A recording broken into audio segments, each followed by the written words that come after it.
ये है sixth animal Hydrozoa का प्लूम्यूरिया। प्लूम्यूरिया है ना।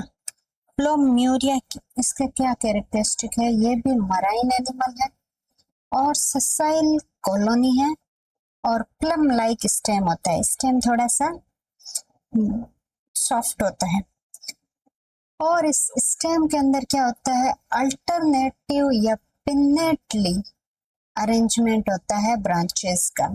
और यहाँ पे अल्टरनेटिव ब्रांचेस, ये इस ब्रांचेस ऐसी ब्रांच हो उसको बोलते हैं हाइड्रा सी है ये ना, क्लेडिया, हाइड्रा क्लेडिया।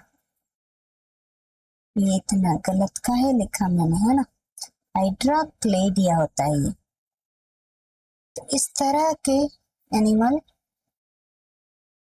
प्रेजेंट होता है। हाइड्रा क्लेडिया क्या होते हैं? इस हाइड्रा क्लेडिया जो ये ब्रांचिंग है इसके एक साइड में, इधर नहीं इधर, या फिर इधर होंगे तो इधर होंगे, इधर नहीं होंगे, इधर होंगे तो इधर नहीं होंगे, इस टाइप में एक साइड में क्या प्रेजेंट होता है? हाइड्रा सिक्का होता है। यानी कि एक कवरिंग होती है जिसके अंदर स्मॉल पॉलिप्स होते हैं जो गैस्ट्रोजोइड्स होते हैं, यानी फीडिंग पॉलिप्स, जो कंप्लीटली क्या है, कंप्लीटली वो उस जो स्ट्रक्चर है, क्योंकि ये छोटा है तो पूरी तरह से वो अंदर नहीं रहते, बाहर आ जाते हैं, है ना। कंप्लीटली रिट्रैक्टेड नहीं होते, अंदर नहीं होते, वो बाहर की साइड आ जाते हैं, क्योंकि इसके जो ये हाइड्रा सिक्का है वो छोटा होता है। उस वजह से इसके अंदर पॉलिप के अलावा या फिर गैस्ट्रोजोइड के अलावा क्या प्रेजेंट होते हैं? डेक्टाइलोजोइड। डेक्टाइलोजोइड होती है डिफेंस के लिए या फिर प्रे के लिए। नेमेटोफोर्स होते हैं, नेमेटोफोर के ऊपर कवरिंग होती है नेमेटोथिका की, और नेमेटोथोर है वो क्या होते हैं? वो उनके अंदर माउथ नहीं होता है, वो क्या होते हैं उनके अंदर? लॉन्ग एमीबॉइड प्रोसेस होता है। एमीबॉइड जो स्ट्रक्चर अपना चेंज करते रहते हैं उस तरह का एक प्रोसेस होता है इसके अंदर, माउथ नहीं होती।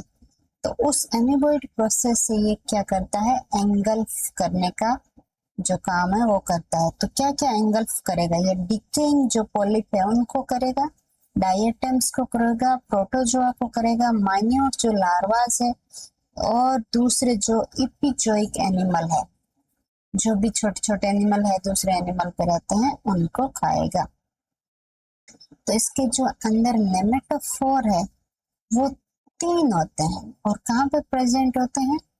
गेस्ट्रोज गेस्ट्रोजोइड के ऊपर जो थिका, यानी कि ये पॉलिप है, पॉलिप के ऊपर ही प्रेजेंट होता है डेक्टाइलोजोइड्स, है ना। ये टेंटिकल के जैसे प्रेजेंट होते हैं इस तरह से।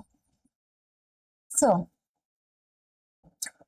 इसके अंदर और क्या होता है? और होता है गोनेंजिया। गोनेंजिया, गोनेंजिया लंबा, लंबाई में इलोंगेटेड होते हैं ऐसे लंबे लंबे, और उसके ऊपर कवरिंग होती है गोनोथिका की, यानी कि प्रोटेक्शन भी कर रखा है, इसको अच्छे से प्रोटेक्ट भी कर रखा है गोनोथिका से, गोनेंजिया। तो अब इसका देख लेते हैं स्ट्रक्चर।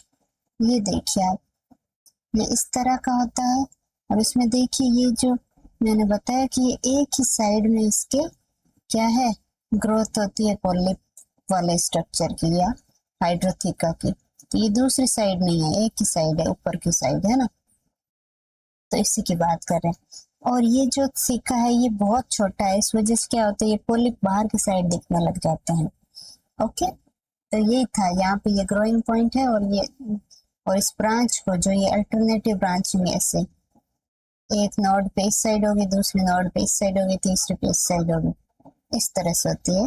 एकदम अपोजिट नहीं होती है, जैसे हमने इससे पहले वाला एनिमल, एक और एनिमल में हमने देखा था किसमें, सेरेट्यूलेरिया के अंदर, और ये हम पढ़ रहे हैं प्लूम्यूलेरिया।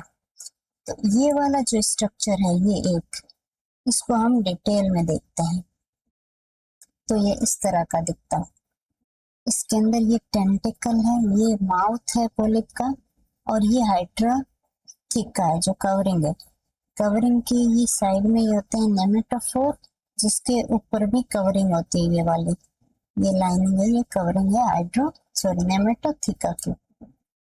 और जो इसकी ब्रांच है ये निकली हुई है, अलग से ब्रांच ही थी क्योंकि उसके ऊपर ही हमने ये देखा था, तो ये ब्रांच है, इसको बोलते हैं हाइड्रोक्लेडियम। ये भी याद रखिए, जो ये टर्म है अलग अलग ये याद रखना जरूरी है। बस ये था हमारा प्लेन्यूलेरिया। ओके, ये इतना सा इस तरह से थोड़ा सा टेढ़ा टेढ़ा पड़ा है हमें, प्लेन्यूलेरिया, बस। ओके।